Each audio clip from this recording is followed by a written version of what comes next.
हाय दोस्तों, मेरा नाम चेतन चौधरी है। मैं एलडीसी सेलेक्टेड हूँ और 2024 वाली वैकेंसी में मैं सेलेक्ट हो गया था। मतलब कुछ दोस्तों के, कई लोगों के मेरे पास कॉल और मैसेज आ रहे हैं टाइपिंग के लिए। तो मैं टाइपिंग से पहले एक बार कट ऑफ के लिए क्लियर कर देता हूँ।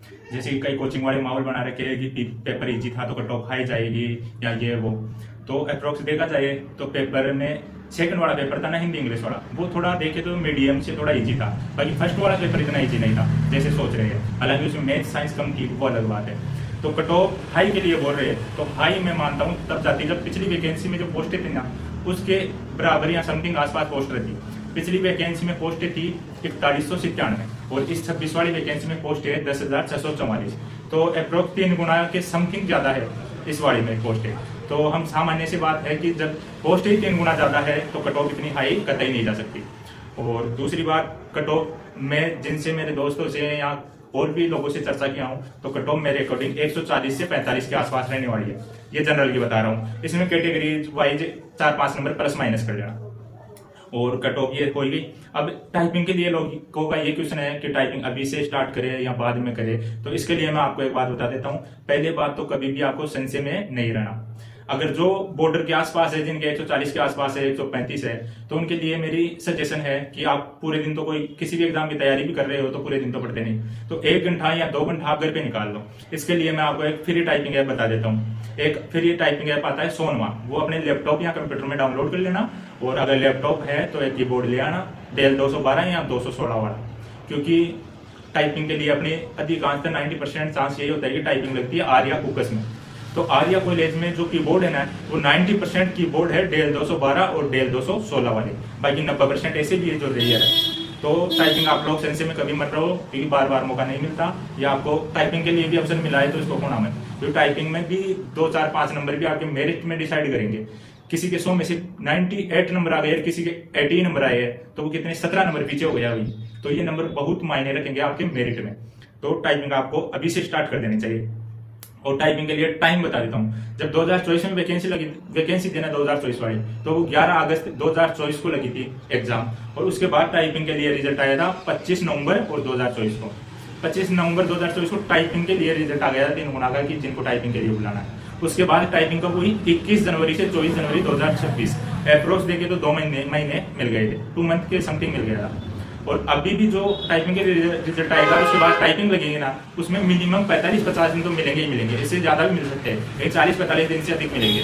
तो आप घर पे भी टाइपिंग की प्रैक्टिस करके बाद में जो 2 गुना 3 गुना का रिजल्ट आए ना टाइपिंग का, उसके बाद भी अगर आप टाइपिंग कोचिंग या टाइपिंग क्लासेस ज्वाइन करते हो तो कोई दिक्कत नहीं है, अच्छे से हो जाएगा। दूसरी बात, टाइपिंग में क्या आएगा, 100 नंबर की टाइपिंग आएगी, उसमें 50 नंबर की टाइपिंग, उसमें 25 नंबर की हिंदी टाइपिंग, 25 नंबर की इंग्लिश टाइपिंग। और 50 नंबर में 50 नंबर की एफिशिएंसी आएगी, उसमें से 25 नंबर की हिंदी एफिशिएंसी और 25 नंबर की इंग्लिश एफिशिएंसी। एफिशिएंसी का नाम पहली बार सुने होंगे बहुत से लोग। तो एफिशिएंसी कोई रॉकेट साइंस नहीं है, ये नॉर्मल से इजी से क्वेश्चन आएंगे। आप टाइपिंग करोगे या एफिशिएंसी सीखोगे ना टाइपिंग क्लासेज में, तो आपको बिल्कुल ईजी आ जाएगी। जैसे 50 नंबर की एफिशिएंसी आती है ना, उसमें से आपके किसी के 50 में 50 भी आ जाते हैं, किसी का 1-2 क्वेश्चन गलत हो जाते हैं तो 48, 46 या 44 तक। बाकी सबके 40 प्लस आ जाते हैं एफिशिएंसी में। टफ चीज नहीं है, एफिशिएंसी का नाम सुनकर लोड नहीं लेना है, मेन टाइपिंग पे फोकस करना होगा। टाइपिंग में यह है कि टाइपिंग में हिंदी और इंग्लिश, बहुत से लोग हैं जो हिंदी टाइपिंग के नाम से डरते हैं, क्योंकि बचपन से हम मोबाइल का कीबोर्ड भी देखा है तो इंग्लिश में, वो कीबोर्ड भी देखा है तो इंग्लिश में, अपन लिखे हुए होते हैं उनमें अक्सर, तो इंग्लिश देख के टाइप कर देते हैं। तो हिंदी से डरना नहीं है। अगर एक बार आपको टाइपिंग आ जाएगी ना, तो उसके बाद अधिक मार्क्स लाना हिंदी में आसान होगा। 25 में से आप हिंदी में 23 चॉइस ले आओगे, लेकिन इंग्लिश में 23 चॉइस लाने में बहुत जोर आएगा, 22-23 तक रुक जाओगे। तो हिंदी में ज्यादा लाना चांस रहता है टाइपिंग सीखने के बाद। पहले तो हमें ऐसे डर सा लगता है कि हिंदी कैसे होगी ऐसे, वरना कोई दिक्कत नहीं है। दूसरी बात, रिजल्ट की बताई दिया कि इतने दिन मिल जाएंगे टाइपिंग कर लिए। रिजल्ट आने के बाद भी 45-50 दिन तो मिनिमम मिल ही जाएंगे, बाकी फिर सरकार की इच्छा पर है।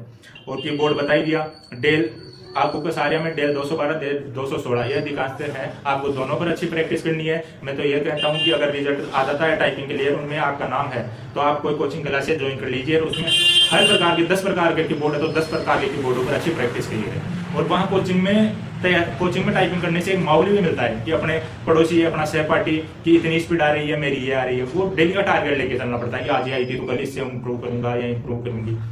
ये अब मैं मेरी खुद की बता देता हूँ। मैं खुद जूनियर असिस्टेंट हूँ प्रेजेंट में। तो मैं जब टाइपिंग के लिए गया था तो मैं भी ये संशय में था कि मेरा यार आएगा या नहीं आएगा, तो पहले क्यों कोचिंग ज्वाइन करूँ, पहले क्यों पैसे बर्बाद करूँ। और उस टाइम कुछ एग्जाम्स भी आ रखी थी तो मैं उनकी भी तैयारी कर रहा था। तो मैंने एग्जाम्स जो टाइपिंग के रिजल्ट आया था ना, उससे पहले मैंने ज्यादा तैयारी नहीं की थी टाइपिंग की। डेली का 1 घंटा या 2 घंटा घर पे प्रैक्टिस कर लेता था। हिंदी को तो तब भी नहीं किया था, ओनली इंग्लिश की ही प्रैक्टिस करता था। ये मेरी वास्तविकता है। और जैसे ही वो टाइपिंग का 25 नवंबर 2025 को रिजल्ट आया टाइपिंग का, मैंने टाइम वेस्ट नहीं किया, 2-3 दिन बाद ही जयपुर चला गया कोचिंग। वह 2-4 कोचिंगें देखी, फिर मैं जेसीटी की क्लासेज है गुजर की तड़ी, मनोज जी सर है, अगर आप अभी भी जाओगे मेरा नाम लोगे तो 10% छूट दे देंगे वो टाइपिंग में, मतलब फीस में टाइपिंग के लिए। तो वहाँ मैं जाके उनसे बात किया कि ये सर मेरी कंडीशन है, मैं 0 लेवल पे ही मान के चलो मेरे को, और बताओ अब क्या करना है। क्योंकि ये लाइफ का सबसे इंपॉर्टेंट था कि टाइपिंग में अगर भी चढ़ गए तो फिर कुछ ही मतलब नहीं है एग्जाम पास करने का, इतना पढ़ने का। तो उन्होंने मैं फाउंडेशन कोर्स ज्वाइन किया, उसमें 3-4 घंटे मैं सुबह टाइपिंग करता था और 3-4 घंटे शाम को टाइपिंग करता था। डेली के 7-8 घंटे टाइपिंग कर लेता था। तो ये करके फिर मेरे कुक आर्या में मेरी एग्जाम लगी, वहाँ टेल 216 मेरे को कीबोर्ड मिला, उस पर मैंने टाइपिंग की, एफिशिएंसी की। मेरा फाइनल रिजल्ट टाइपिंग में मेरे 84 नंबर आए 100 में से। बाकी आने वाले के उस कोचिंग से 98 भी आए, 95 भी आए, लेकिन उनकी पहले से टाइपिंग थी, मैं बाद में जाके 45 दिन टाइपिंग ज्वाइन किया था वो क्लासेज। तो ये है। और इसके अलावा मुझे लगता नहीं कोई ट्यूशन है, फिर भी आपको कोई ट्यूशन है आपके जहन में या कोई समस्या है तो कमेंट बॉक्स में जरूर बता देना, मैं अगला वीडियो उससे संबंधित या उससे रिलेटेड लेके आ जाऊंगा। और बाकी यही है। Thank you.